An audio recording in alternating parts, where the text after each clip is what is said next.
इस मुबारक हदीस में आन हज़रत सैयद आलम सल्लल्लाहु अलैहि वसल्लम ने क़ियामत के दिन का एक मंजरा बयान फरमाया जो आपको दिखा दिया गया था, यानी पैगम्बर सल्लल्लाहु अलैहि वसल्लम को दिखा दिया गया था।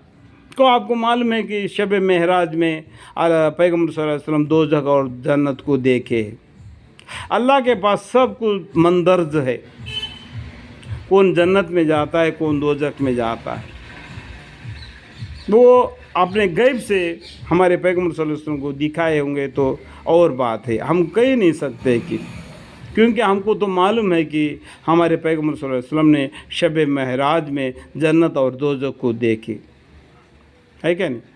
एक मंजर बयान फरमाया है जो आपको दिखाई दिया गया था, पैगम्बर सल्लल्लाहु अलैहि वसल्लम को दिखाई दिया गया था।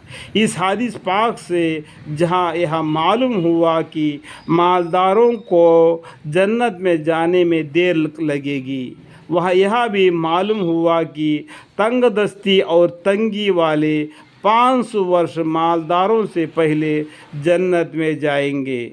उस दिन तंगी की कीमत मालूम होगी, मगर यह भी नहीं भूलना चाहिए कि तंग दस्ती खुद से जन्नत में ले जाने वाली चीज़ नहीं है।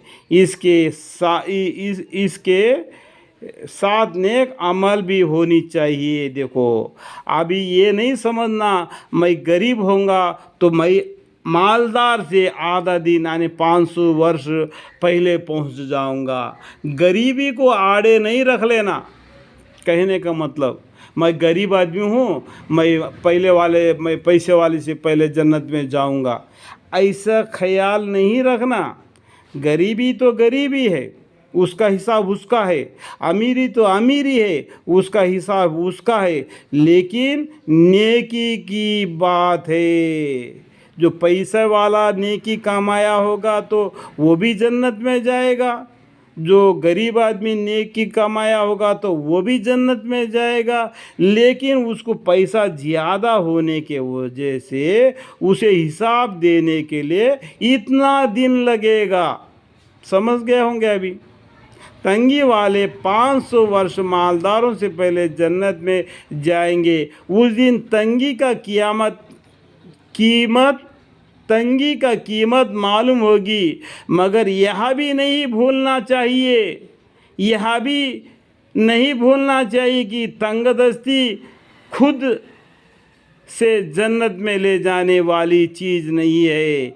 इसके साथ नेक आमाल भी होनी चाहिए। बद आमाल तंगदस्ती या ना समझे कि हम ज़रूरी जन्नती है। बद आमाल वाले तंग दस्ती होंगे, ये नहीं समझना कि हम ज़रूर जन्नत में जाएंगे क्योंकि हम गरीब है तो बुरे भला काम करें तो भी चलेगा। ऐसा नहीं, नेकी का होगा। और हमारी बड़ी बड़ाई है, इस तरीके से नहीं समझना। हदीस को गलत नहीं समझना। बड़ाई आखिरत में नेक आमाल से होगी, गरीबी से, मालदारी से नहीं, नेक आमाल से। हाँ, जिसके नेक आमाल जन्नत के लायक होंगे वह तंग दस्ती की वजह से मालदार से पहले जन्नत में चला जाएगा। बहुत से लोग तंग दस्ती भी है और बद आमाल भी, नमाज रोज़े से गाफिल है। गरीबी आदमी है, नमाज से गाफिल है, रोज़े से गाफिल है। पैसे वाले के लिए ज़कात और हज है। ईमान तो सबके लिए है। गुनाहों के लिपटे हुए है, यानी गरीबी आदमी है और गुनाहों से लिपटा हुआ है। ये नहीं कहना कि मैं जन्नत में जाऊंगा। गरीबी आदमी है तो हिसाब किताब आसान हो जाएगा। पैसे वाला होगा तो हिसाब किताब जरा देर लगेगा।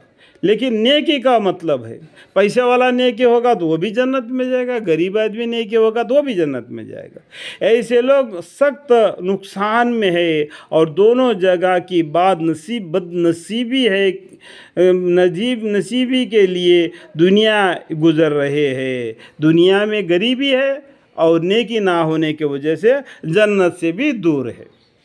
ये बात को समझना चाहिए। आन हज़रत सैयद आलम सल्लल्लाहु अलैहि वसल्लम ने फरमाया कि बदनसीब वह है जो तंग दस्ती भी रहा और आखिरत का अजाब भी भुगता।